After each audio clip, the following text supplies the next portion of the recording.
Hi guys, how you doing? It's Dom from Soundsphere here. Just had a wonderful opportunity to chat to Jason Baker about his work for WWE designing masks for the likes of Bray Wyatt and Finn Balor, his work with Tom Savini, his advice for young creatives trying to get into the industry, and so much more. Hope you really enjoy this. I love chatting to Jason. He's a lovely dude. So yeah, hopefully you get something from this, and thank you so much for watching. Mate, it's a pleasure to sit down with you again, Jason. Um, Before we talk about wrestling, because obviously you've been doing loads of stuff in wrestling, I know there's loads of things going on for you. Whatever you can tell me, what have you got going on at the moment that you can share, work-wise? Um, just prepping, man. Just trying to get everything done.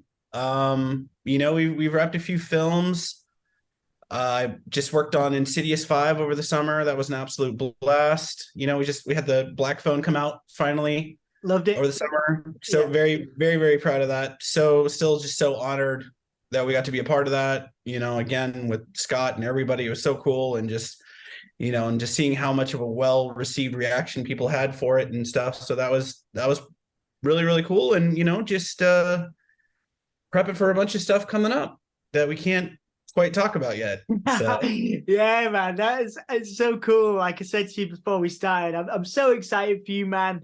Like there's so many wonderful things you're doing. You obviously most recently you've been creating masks for the likes of Finn Balor and Bray in WWE.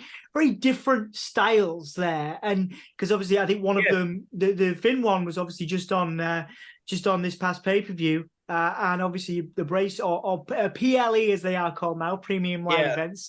I mean, obviously the brace stuff we'll yeah. get No more into. dead naming on this pay-per-views. Yeah, So absolutely, man, absolutely.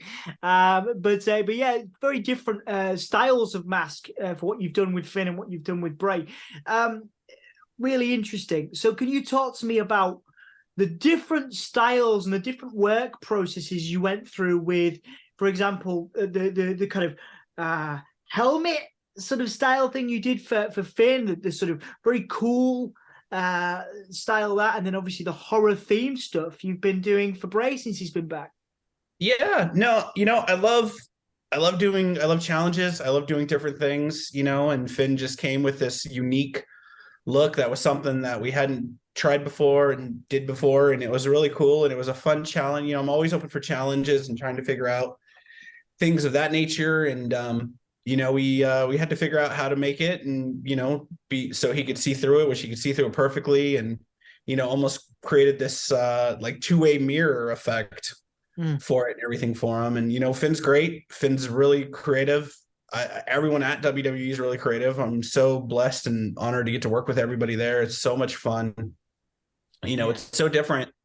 And it's really the thing I love about WWE is that it's this beautiful hybrid of like live entertainment. So it's like theater, Yeah. but also we try to push as much like film production standards as we can with it. So it's this really cool like best of both worlds. And I'm so grateful for the creative team that bring us on, and Triple H allowing us to do so much stuff and just kind of like up the ante with the production value and stuff of that nature. And bringing that level of cinema level effects and makeup and costumes and stuff to the WWE is so much fun. And it's I'm sure it's been done before, but I don't think it's really been done at the magnitude that we're doing it at now. So it's really fun and exciting, and I'm so grateful to get to be a part of it. Yeah, man, it looks so cool, and just to go back to that question as well, in terms of the materials and everything, obviously there's a lot of different sort of again elements to these masks. Are there more? Is it more challenging to do something like you did for Finn than it is for, say, something like you've done for Bray? I mean, challenging is an odd word, I suppose, in this context, but what do you find more challenging developing the stuff you've done for Finn, for example, or the things you've been doing, the multitude of things which we'll get into that you've been doing for Bray? Yeah. It's two different complete characters. They're both very creative people.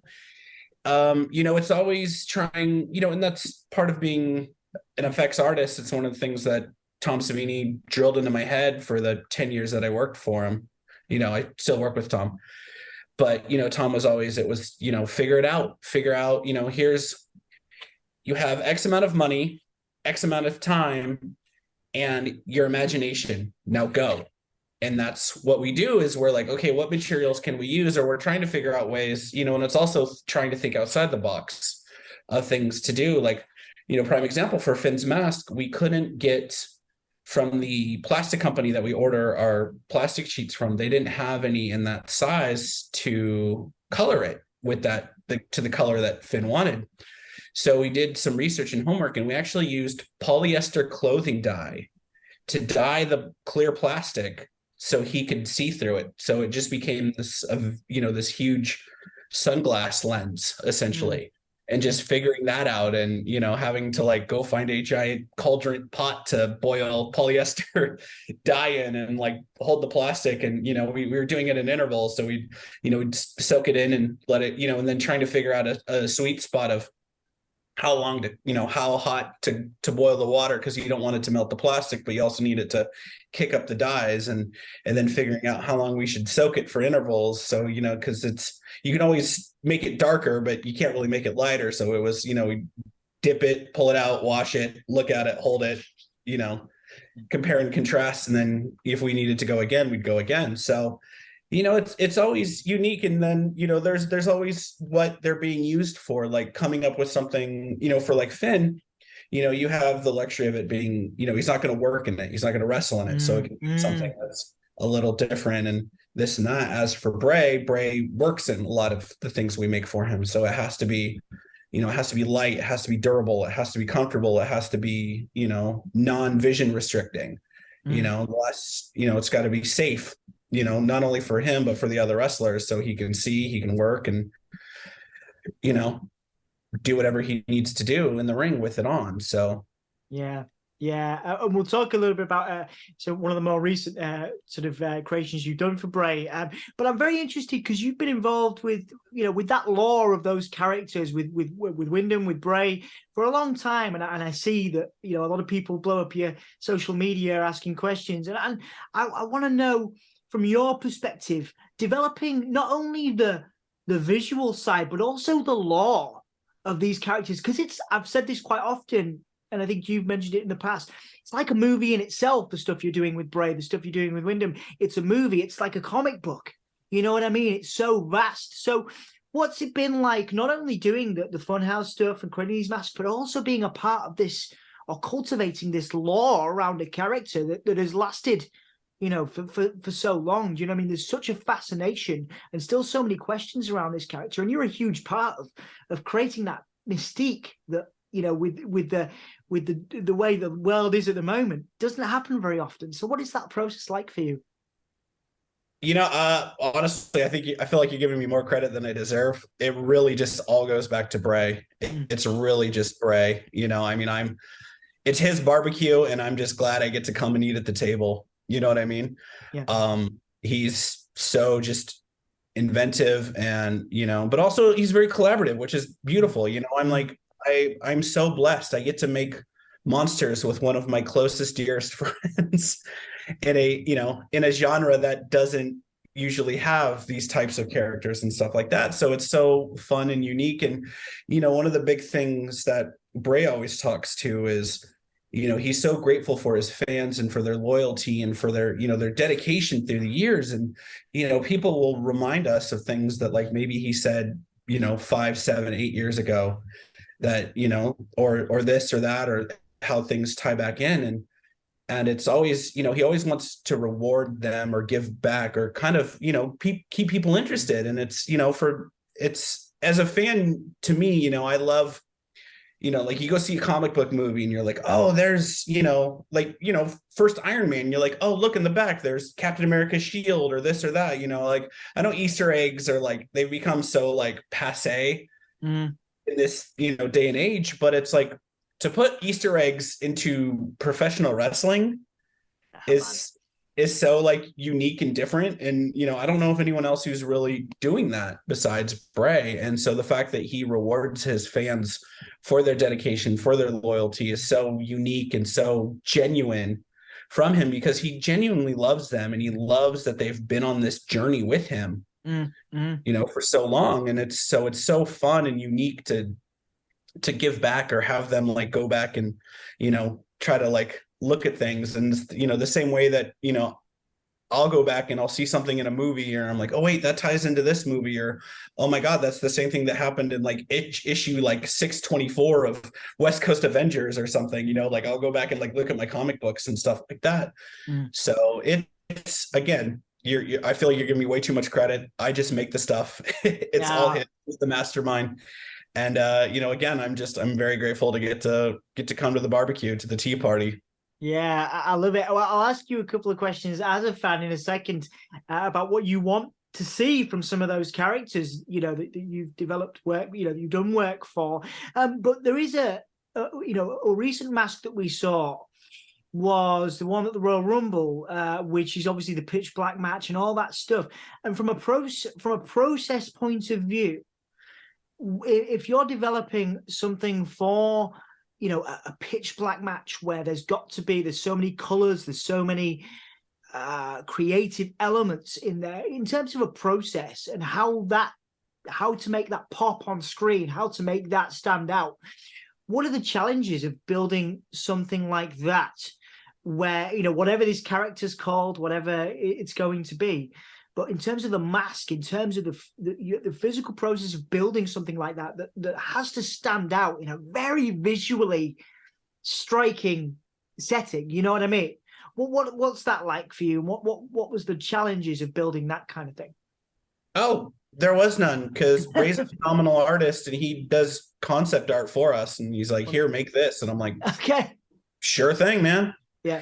And then we throw ideas back and forth, but it's always him. It's always, he's always the mastermind that comes up with the stuff. And we're like, cool, we can have it to you by next Saturday. Watch us go. And, so again, it's having someone that's very, very creative like him. It's just, he makes our job very easy.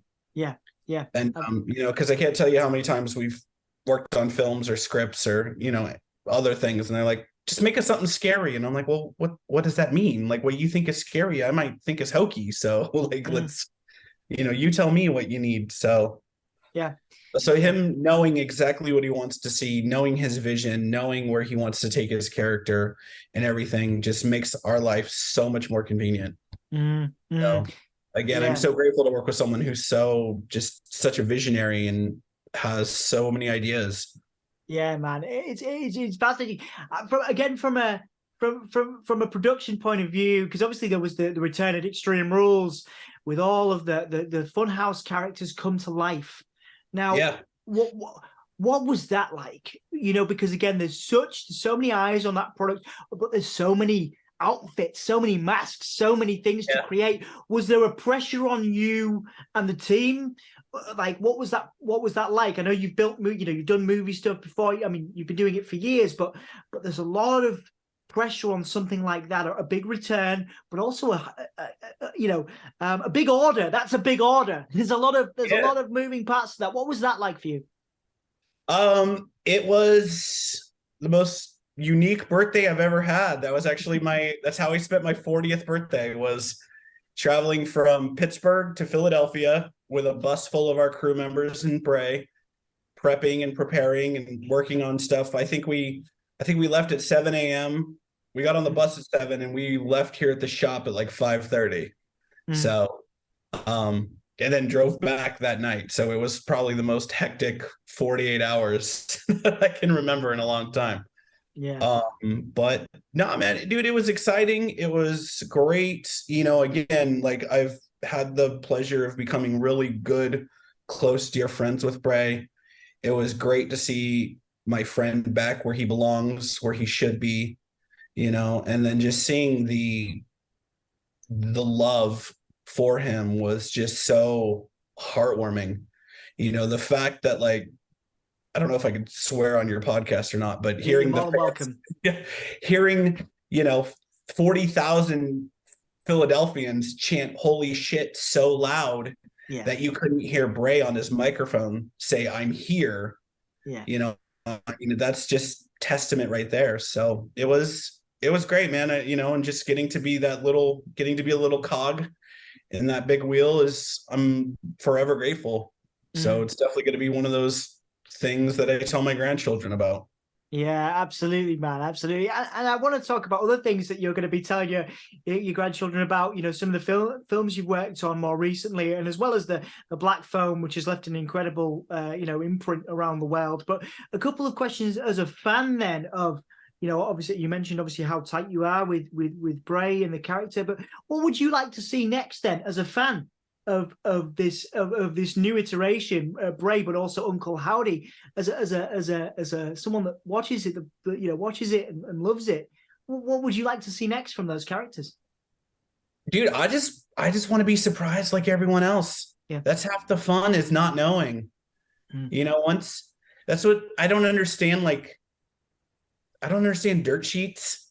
I don't understand like all of that, because you ruin it. It's no fun, you know? Like, or people who post like awesome spoiler scenes, who like bootleg them from their pocket at the movies, you know, on a Wednesday, and then you stumble across it on Thursday on YouTube, and it ruins the whole movie. You're like, well, great. Now I know that Superman's showing up at the end of Black Adam. Why do I need to even go watch Black Adam? I mean, nobody needed to watch Black Adam, but I'm just kidding. It wasn't that bad. It was just punchy smash time with The Rock. What do you want? Yeah, basically. But you know, I don't understand why people have this weird iteration to destroy surprises. You know, to me, it's like going on, like, even if it's right or wrong, for dirt sheets to go out and like spread whatever's coming up, that's like telling people what they got for their birthday or telling them what they're getting for Christmas. It's like, that's half the fun, is like seeing the box and you're like, oh, I don't know, man, that box is about the same size as that toy I wanted at the store. Is it not? I don't know. I really hope it is. And then, you know, and then you open them Christmas morning, and either you're either excited or you're heartbroken. But, you know, I'm like, that's half the fun of it, is not knowing. So I don't want to know anything. So sorry for my weird tangent to your short. No, it's good. It's good. I imagine people want to be like, oh, well, you must know everything. But it's lovely to hear that even though you're so close with the person behind the character, you're still fascinated enough not to ask. You're not asking. I don't want to know. I want to be surprised like everyone. Yeah. You know, I mean, like prime example, I didn't know. I'd heard rumors that Cody was coming back last year at Mania, but like I didn't see him backstage. I didn't know he was there. So like when he came out, I was legitimately shocked, and I got to witness that as a fan out in the arena with everyone else, and it was so much fun, and it's so cool. And those are the things that I love. I love not knowing that people are there. I love not seeing, you know, like, if I can just do my job and hide in a room and not know who's backstage or who's coming out at the show, it's awesome, you know. Or like people who show up at the Royal Rumble is always such a blast, because half the time you don't see the surprise entrances. They're really good about like hiding them like in a tour bus, or stashing them like in a personal locker room, so you don't see them all day. And then all of a sudden you're like, wow, I didn't even know this guy was in the same building as me. Yeah, it's a beautiful thing. Yeah. Beautiful thing. It's the art, isn't it? The art of professional wrestling. It's great. And I also want to talk to you about, again, the art of another film you've created. Obviously, you mentioned it at the beginning, the Black Phone and the character of the grabber. Obviously, the mask and the whole, again, lore around that character. A lot of people are clamoring for a backstory to the grabber, and I wonder. No. Okay. You know why? Anakin Skywalker. That's why. Darth Vader was the coolest villain ever. And he's forever ruined, because you can never not see him as little Annie, or like just sad crybaby Anakin Skywalker. You know, I love those movies. I do. Like, I'm one of the few people that actually really does like the prequel films, but it just ruined Darth Vader. I'm like, no, I don't want to know where the grabber came from. I don't care, because the more you know about something and the more you know about someone, that gives you more of a chance to empathize with them. And I don't want that. He's a fucking child killer. Like, leave him as that. Like, what's wrong with just being pure unadulterated evil? Like that's one of the things, everybody wants backstories, everybody wants reasons why. And I'm like, no, some people are just evil. Just leave it at that. And that's one of the things I loved about the Black Phone is, you know nothing. Yeah. You know he has a brother, he has a dog, and he like works as a part-time magician. And that's even if he actually does, or if that's just a front that he uses to kidnap kids. That's it. That's all you need to know. Yeah. Yeah. It's interesting, isn't it? Because I think society has this, and this is an opinion of mine, but it's interesting to get your thought on it. Like, I think society, we're afraid of what we don't understand, and we're also fascinated by it. So like people, and that's one of the great, I mean, that's, I imagine why, because I'm, people, I imagine that's why people are so into horror, because they're fascinated by this all these characters. And I wonder for you, like as someone that creates horror for a living, for movies, for television, etc., do you resonate with that idea? Are you fascinated by evil characters as someone that creates them, or is it something? Do you have a very different relationship to horror as a genre, and what it means to you to create these characters? Yeah, I don't know. It's a hard thing, obviously, like at the end of the day, it is my job to create it. And, so prime example for the Black Phone, we didn't know anything about the Grabber as a character. Scott Derrickson, the director, never told us anything. There was nothing in the script, nor did I want to know. I didn't care. Like when you read it, because it's not the Grabber's story, it's Finney's story. That's the whole thing, is that it's like, this is Finney's journey. It's not the Grabber's journey. And that's one of the things I loved about the film, is that it's always about Finney and his sister. It's not about the Grabber. It's not about the dad. It's this or that. These are other characters that, help move the story along. But one of the things that we did talk about was where the masks came from. And that was my job. It's not my job to know, what the Grabber's favorite breakfast cereal is. It's my job to know where the mask, the thing, kind of, stay in my lane, I guess, is what I'm trying to say, is that it was like, okay, this is our job. It's like, Ethan Hawke's got the actual Grabber part, and Scott, they got that on lock. They did Sinister. These guys are going to knock it out of the park, and they did. So it was like, our job is to do, to make the best mask possible. So when talking with Scott and sort of figuring out what he wanted and what his ideas for it and stuff, we took those and then interpret those into the mask. So, one of the things he wanted from Tom and I was, he wanted it to be old, antique-y, very like almost, vaudevillian sort of thing, where they used to do the old, magic masks and stuff. So, Tom and I took a lot of elements from like Greek tragedy masks. And, and then I would go and, because we did this during COVID. So what little like antique stores I could actually get into or like look at, I would go and just photograph and look at the way that like porcelain cracks and the way that things die, like how like colors bleed out over time and stuff like that. And so they just started looking at like old pictures from like the turn of the century, because I'm like, okay, if this takes place in the 70s, it's an antique. Usually antiques are anywhere from 50 to 100 years old. That would put these masks at around the turn of the century. So, and then when we started talking about the ideas, and Scott had these wonderful ideas of like making him look like he had tried to fix them, but he wasn't very like artistically inclined, like, or, what would people use? They'd use like, stucco or plumber's epoxy or just really rough, materials to just kind of try to like slash them, put them back together, kind of habdash it in a way. So all of those little notes that we got from him, we used and worked into the masks. So, and then, when we were coming up with the color scheme, we wanted it to be very bled out. And also, not to date myself, but, people had no quarrels about, smoking cigarettes around kids when I was growing up. Yeah, so man. Yeah. And everything was, so if you remember, everything was nicotine stained. Everything had like, everything that was white wasn't white. It was either like eggshell or like off yellow. But we used that like for our basis for the mask. So that's why the masks are like this like off hue yellow. Cause I'm like, I just remember everything from that time, from like the early 80s, having like earth tones and being nicotine stained because everybody chain smoked in their house. Yeah, man. Yeah, it's a lovely little detail there as well, because actually going back to it, you can see those things in the Black Phone. I've watched it a couple of times now.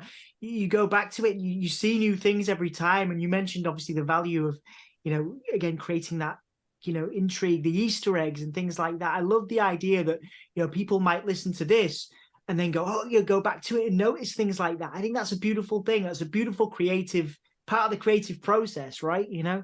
It's awesome, man. It's awesome. I think it's a great little detail there. And that goes on to my next question really, in terms of working with the team that you have now, at the studios. And obviously you mentioned also working with Tom. We do, obviously, as you know, we do a lot of work with young people now, and that's a big part of our work. And they want to work in the creative arts, and they want to do, whether it's, prop making, things like that. And I wonder, for you now, is it different to how it was when we last spoke, in terms of advice and support you would give to anybody who looks at the Black Phone, and anybody who listens to this and hears the details that you've gone into in terms of, like, building those masks, and wants to do it, wants to, work with the likes of Tom Savini, wants to work with you, and all the stuff you've done. What key skills does someone need to build that portfolio, to get to the situations where you are in now with the likes of WWE, and obviously having that wonderful relationship you do with Tom Savini as well? I just say just look into it, man. I mean, if you're watching this, that obviously means you're on the internet, which means you have literally the world's information at your fingertips. This little device we carry around in our pocket can do more than just show you adorable cat videos. Yes. Or people falling down on ice. You can find anything you need, anything you want. I mean, literally, you can just go onto YouTube and type in how to make a mask, how to sculpt a mask, start looking into, contacting people, hitting people up on social media. You never know who will actually, like, take the time to maybe write back to you and answer it. Just, if you're passionate about something, just look into it, start doing it.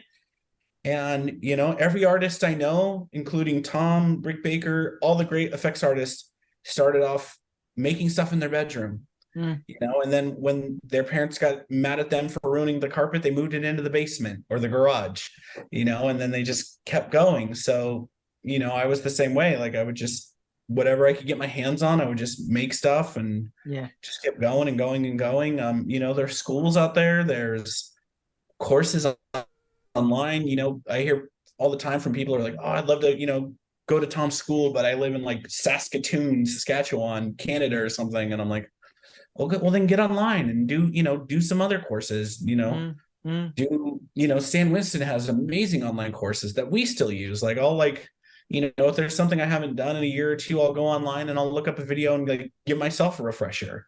Yeah. Or, I'm always, or, like, someone will tell me about a material that, like, sounds intriguing, and I'll go, like, learn about it, order, a trial sample, and be like, either I'll love it or I'll mess it up and be like, well, okay, I just lost $100. So, I'm just pursue it, just look into it. And, I wish you the best of luck. Yeah. That's good advice, man. And I think if you could, again, there's sort of two strands to this next question. The first one is, when you're doing the WWE stuff, I know it's very corporate, or it can be, or it certainly is perceived as, from the outside.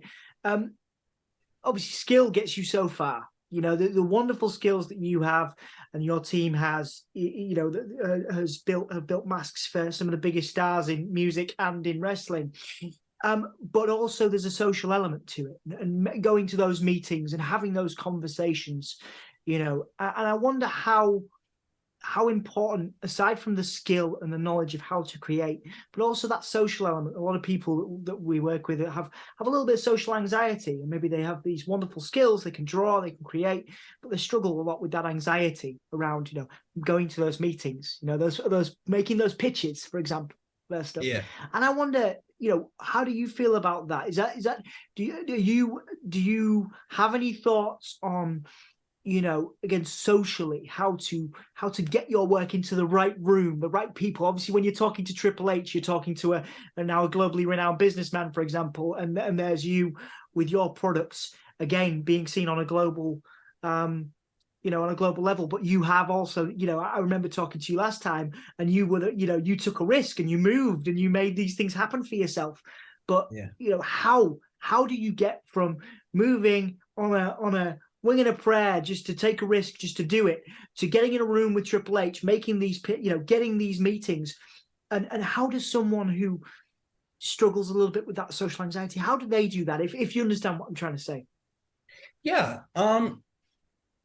Honestly, I think Savini always says it best, man. You never know when you're going to meet someone that can help and hire you.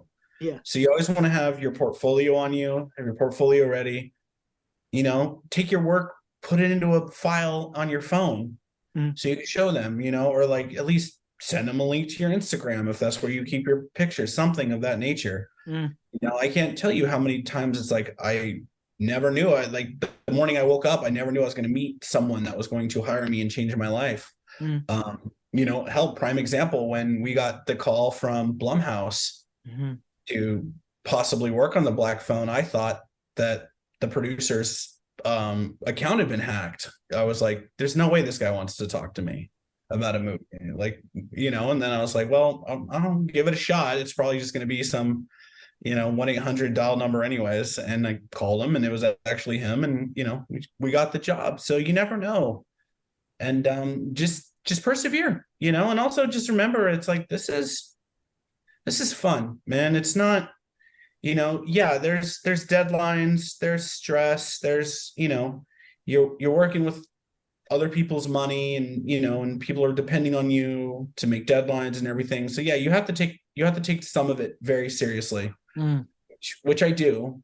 But also at the end of the day, I'm like, I'm not fighting fire, I'm not oil drilling in Antarctica. I'm like, I get to work inside in an air-conditioned area, and we're making monsters. We're doing pretend time. It's not life or death situation. Like, I'm not a paramedic. We're not I'm not a US soldier or anything of that nature. It's fun. So relax, you'll run into people on film sets who are just like, we're not curing cancer, guys. Calm down. It's okay. There's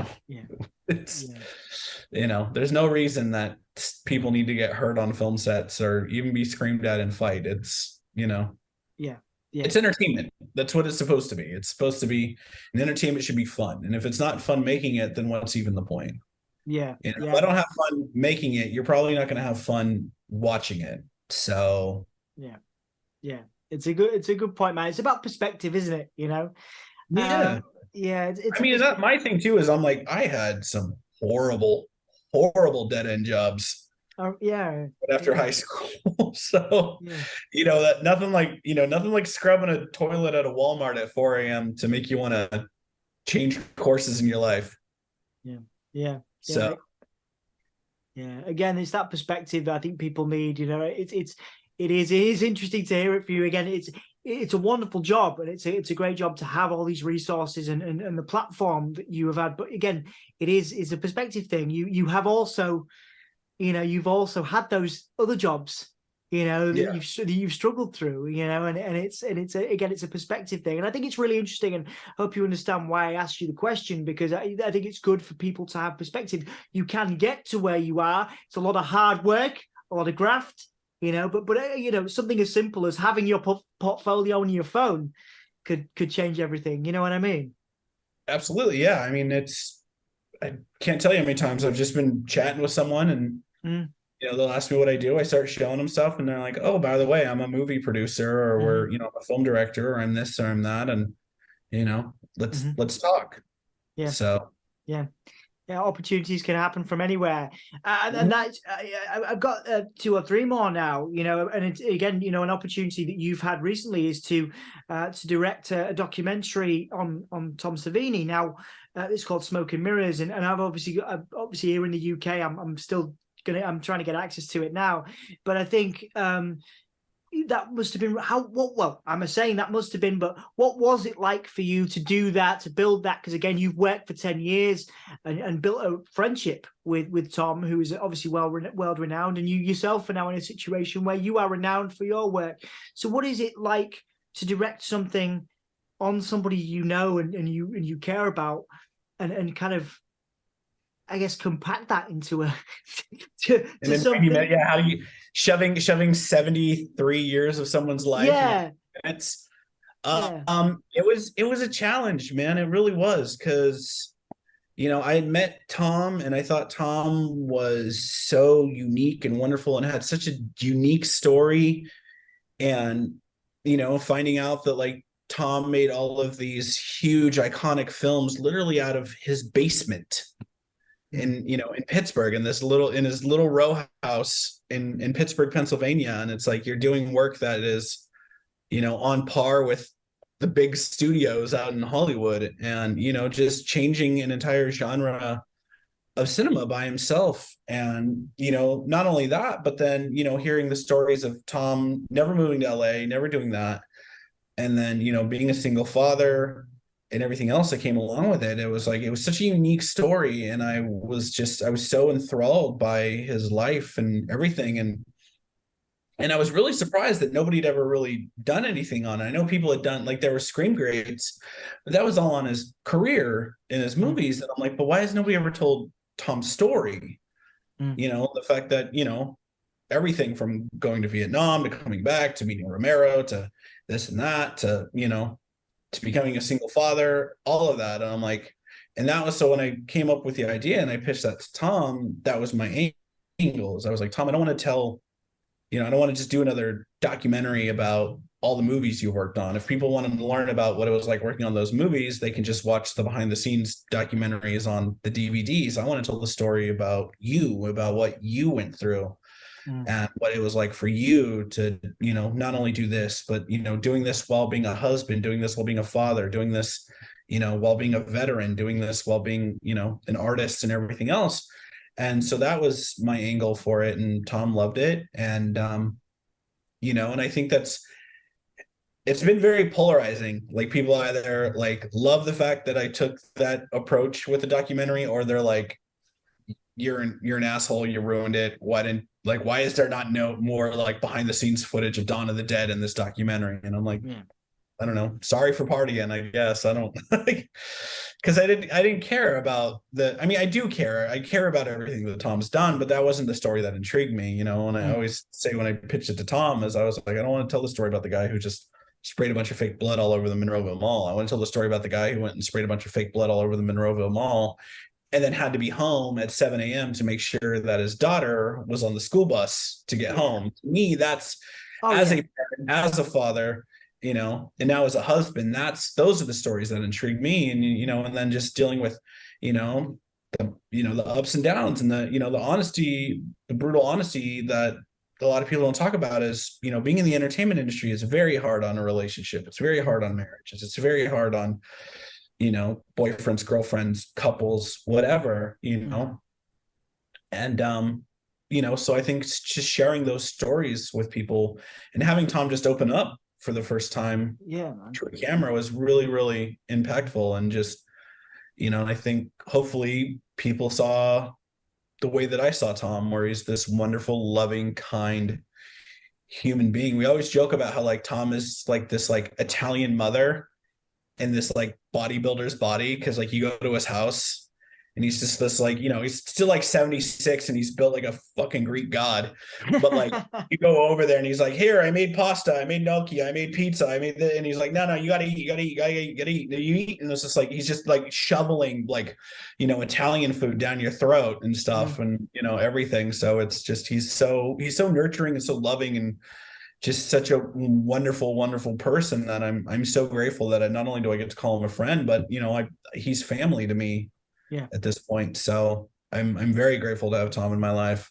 Yeah, man. And it's, again, a testament to your character as well, that you've been able to build that friendship. It's, it's a lovely thing that you've not only obviously been able to work with the guy, but you've also cultivated a friendship. And I think that is that's a wonderful thing, and to be able to tell that story. I can't wait to watch it myself, because that's why I asked the questions of, to you about the realities of what you do, because people have a perception that it's all, that it's all glamorous, but actually they don't see that you have to pull the long nights, and they might not think that you've worked in Walmart cleaning toilets or something like that. I love that. Yeah. It has to be relatable. And I think that a lot of people, a lot of young people that are into the creative world and into what you do are gonna, they're gonna benefit from hearing it's actually not always, it's not always been so cool and glamorous. And that, I think, is a wonderful thing that you captured by the sounds of it with Tom, is that, actually there was all this stuff going on outside that people didn't know about. But actually, if you shone a light on that, then maybe that's going to inspire someone that can't move to LA, or that it has there is a single parent that thinks they can't do it, but now they can see that Tom did it. And, that's I don't know, man, I think that's beautiful, to be fair. That was one of the, I'm so grateful to get to be, to come up under Tom and getting to George Romero for a little bit, before he unfortunately passed away. But, they would always tell me, it's like, you don't have to go there. You don't have to move to LA. Make this place LA. Yeah. Or make this, make your backyard Hollywood. Yeah, man. So many people I know start out that way. And that's, and the beautiful part too is with the internet, like, you don't have to just go and, move to LA and beat down a door and do all this stuff. Like, you and your friends can just get together, make a movie, put it up, and hopefully it blows up, or, or you can get some, get it into festivals, do stuff like that, everything else. I was just at a Comic-Con over the last weekend with Tom, and, we were talking to Damien, the guy who did Terrifier 1 and 2. Yeah. I was just telling him, I was like, dude, you guys legitimately gave me faith in the film industry again. Because for years you'd hear, it became that trend to say, like, oh, this movie would never get made today, or this would never be successful. This couldn't, the studios would never back this kind of movie, or this or that. So it was almost like, for years it became very discouraging to even, like, sort of try to, like, do a mom and pop film and try to get it in the theaters. And then here these guys go and they make, and it's not even the first one, it's the sequel. Yeah. They do a sequel to a movie that, like, not a lot of people saw. But then, what the beautiful part was, then people started talking about Terrifier 2. They get that into, like, 5 theaters. That 5 theaters grown to 10, grown to 50, 200. Next thing you know is it's, in 10,000 theaters around the world off of, like, a $200,000 budget. And it was like, you guys, you did it. You did it. You broke the code. You proved that, you can still, you can still do it. There's still unicorns in the world. Yeah, man. Yeah, I love it. Honestly, like, I did this, like, last time I spoke to you. I got the same passion for it. I think it's wonderful that, again, those stories are positive examples that people can do it. And I think that, that moves me. I've got 3 more questions for you. We talked a little bit about success and legacy last time, and I'm going to talk about legacy in a second. But my rules for success are simply, like, be good at what you do and don't be a dickhead. Those are my, like, 2 rules for, like, being getting stuff done, getting shit done, basically. So, like, again, if you were, mentoring anybody, and sort of saying, like, and you had 2 rules to impart on people who, again, were saying to you, like, I can't do this because I live here, or I can't do this because, I don't have this resource. What would be your 2 rules for success to give to somebody? Figure it out. Figure it out. Okay. Yeah. Figure it out. Yeah. Make it happen. We'll figure it out. Yeah. Just figure it out. Cool. That works. That's it. It's just, that's kind of all there really is to it, is just figure it out. Yeah. Yeah. Yeah, man. It's like, I want to make a movie, but I don't have a budget. You got a phone, don't you? Yeah. No. 100%, man. 100%. It's like, I can't afford effects. It's like, you got a bottle of ketchup, don't you? It's like, you don't, everybody always thinks to, like, do a movie, like, you need, $500,000, silicone appliances and all this stuff and everything. I'm like, no, man, George Romero and those guys use chocolate syrup for Night of the Living Dead, and that movie looks awesome. Yeah, man. Figure it out. Get a group of friends together, make a movie. Yeah, man. If that's what you really want to do it. Figure it out. Yeah, dude. Perspective. I love it. Yeah, I always say things either cost time or money. And if you want it and you can't afford it, put the time in, figure it out, Yeah, dude. teach yourself how to edit, I mean, hell, what was it? The Parasite, that movie that won Best Picture. That guy edited that on like a 10-year-old bootleg version of Adobe Final Cut or something, or, Yeah. and it's like, he won Best Picture. It doesn't matter. Figure it out. Yeah, man. Yeah, I love it. Honestly, Jason, I love this, mate. And thank you so much for making the time.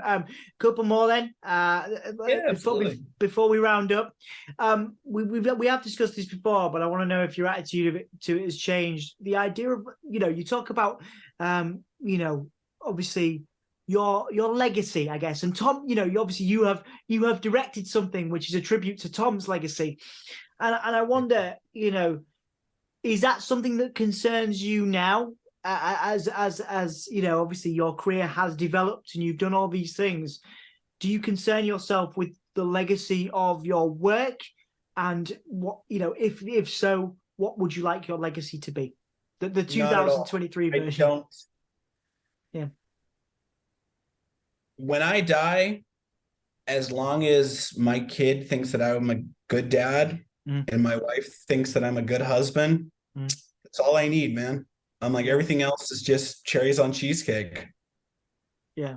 Yeah. That's really, honestly, that's it. That's, again, that's the one thing that like I learned from Tom is, worry about the people who are important to you, and I'm very blessed. I'm very grateful. I'm so thankful for people who supported me in my career and all that jazz. But I'm like, at the end of the day, I'm like, if my wife's still around and she still likes me and doesn't think I'm a complete piece of shit when I go, then I think I did an okay job of being a husband. And if my kid doesn't hate me and thinks I did an okay job of being a dad, then I'm okay with that. Yeah, man. So yeah. Fair enough. Yeah, obviously I get a lot of different answers to that question, and that is that's a beautiful answer, mate. And I appreciate your honesty with that. Obviously there's a lot of things that you've done with your life and a lot of creative things that you've done, but actually you're stripping it down and saying, look, I just want to be fundamentally, you want to be a good husband and a good dad, and I think that's really cool, man. That's beautiful. It's a beautiful sentiment. yeah. No, I mean, I don't know what I think I always fuck this quote up from John Lennon, but what was it? It was like, if you don't ever feel like you're working, or what is it? Like, if you wake up and you're happy what you do or something along those lines, you're a success. Yeah. Or if you love what you do and you never feel like you're actually working, then you're a success. I know I'm slaughtering it and I'm sorry, Beatles fans, but that's how I feel. I know, I know I have responsibilities. I know I have things that have to get done, but I don't ever feel like when I wake up in the morning, I'm excited. I love my life. I love my job. I have the most wonderful wife on the planet. My kid is rad. She's so cool. So like, I love hanging out with her when I get to, and I get to do something I absolutely love and I get paid to do it. I mean, what complaints do I really have, man? Things are good. Yeah, dude. I get to make monsters with some of my favorite people on the planet. It's no complaints. Man, that's that. I love that. I love that well deserved. Again, from an outsider perspective, you put a lot of effort in, you put a lot of time in, and fundamentally, from what I know of you, you're a good dude, and that's cool, man. I respect and I respect where you're at, and you deserve everything that you've achieved, mate. So and thank you so much for sitting down with me. The end of this interview is where we test whether I've done my job appropriately, Jason. Yeah. Is there anything I've missed? Is there anything that you think I've missed that you would like to plug before we finish up? Nah, man, we're good. I can't think of anything, or what I would want you to plug I can't talk about. So okay, we're good. Okay. All right, fantastic. Cool. I guess we'll just have to do this again in a year, and then we'll reel back to all the stuff I can't talk about now, and when it finally gets revealed. Just year on year, we'll just keep coming back. I love it. I look forward to it, Jason. Well, thank you so much for your time, mate. I really appreciate it. Absolutely, man. I appreciate it. Thank you so much for having me. I tell you what I will do. I tell you what we'll do. We'll squeeze this one in because it's a little bit of a promo question without actually being a promo question. Yeah. What is your message So there you go. What is your message to the fans and the people that have supported you? You mentioned it earlier. Obviously you mentioned the people that have got behind you and everybody you've been able to work with, whether that's Bray, whether that's the WWE, whether that's your team at the studios. What have you got to say to them? That's how we'll end it. Yeah. All I can say is thank you. I appreciate you. I love you more than you will ever know. And God bless you. That's a cracking way to end it, man. Thank you so much, Jason. Awesome, man. I'll talk to you soon.